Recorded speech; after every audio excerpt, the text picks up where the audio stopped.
महाभारत की शुरुआत, पहला अध्याय। यह महाकाव्य वेदव्यास जी द्वारा रचित है, जो सत्यवती के पुत्र थे। इसकी शुरुआत राजा शंतनु और देवी गंगा से होती है। हजारों साल पहले आर्यावर्त की धरती पर एक महान राज्य था, जिसका नाम था हस्तिनापुर। यहीं से शुरू होती है महाभारत की महान कथा।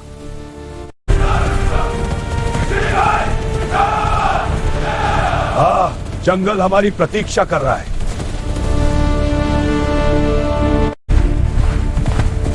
हस्तिनापुर के राजा थे राजा शांतनु। वह बहुत ही वीर, न्यायप्रिय और महान राजा थे। उनकी प्रजा उनसे बहुत प्रेम करती थी। मैं राजा शांतनु हूं। महाभारत के इस काल में मेरा शासन धर्म और न्याय पर आधारित है। मेरे आदेशों का पालन करो। महाभारत YouTube पर महाभारत कथा, धर्म और कर्म का ज्ञान, पंडित श्री सुबोध झा की प्रस्तुति। हजारों साल पहले जब भारत की धरती पर धर्म, सत्य और पराक्रम की महान गाथाएं लिखी जा रही थी, उसी समय शुरू हुई एक ऐसी कहानी जिसने पूरे संसार को बदल दिया। यह कहानी है महाभारत की। महाभारत की कहानी शुरू होती है हस्तिनापुर के महान राजा शांतनु से। हस्तिनापुर के राजा थे राजा शांतनु। वह बहुत ही वीर, न्यायप्रिय और महान राजा थे। उनकी प्रजा उनसे बहुत प्रेम करती थी।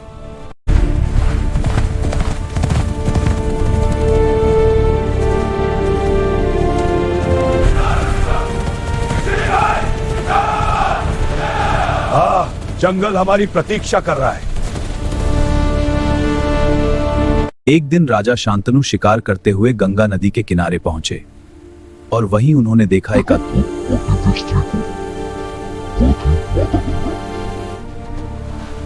देवी, आप कौन हैं? आपका रूप तो मानो स्वर्ग की अप्सरा से भी अधिक दिव्य है। राजन, मैं वही हूँ जिसकी धारा से यह धरती पवित्र होती है। मैं हूँ गंगा, स्वर्ग से धरती पर बहने वाली दिव्य धारा। माता गंगा, आपकी सुंदरता और शांति मेरे हृदय को मोह लेती है। आप भी इसे और सुंदर बना रहे हैं। हे देवी, आपका रूप अद्भुत है। क्या आप मुझसे विवाह करेंगी?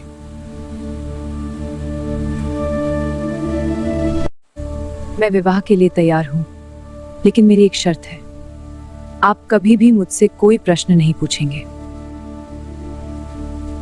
प्रेम में डूबे राजा शांतनु उस शर्त को मान गए। हाँ, मैं मानता हूं, लेकिन उन्हें यह नहीं पता था मेरे लिए तुम सबसे महत्वपूर्ण हो, कि यह निर्णय उनके जीवन को बदल देगा। समय बीतता गया और माता गंगा ने एक एक करके 7 पुत्रों को जन्म दिया।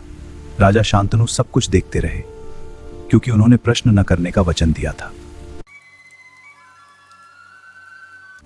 वह उन्हें नदी में बहा देती थी। राजा शांतनु सब कुछ देखते रहे।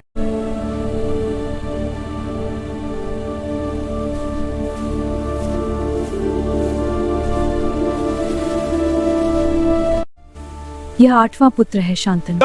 रुको! महाराज, यह हमारा वादा था। मैं इसे बर्दाश्त नहीं कर सकता। लेकिन जब 8वां पुत्र पैदा हुआ, तब राजा शांतनु अपने आप को रोक नहीं पाए। उन्होंने गंगा को रोक लिया और यहीं से महाभारत की कहानी एक नया मोड़ लेने वाली थी।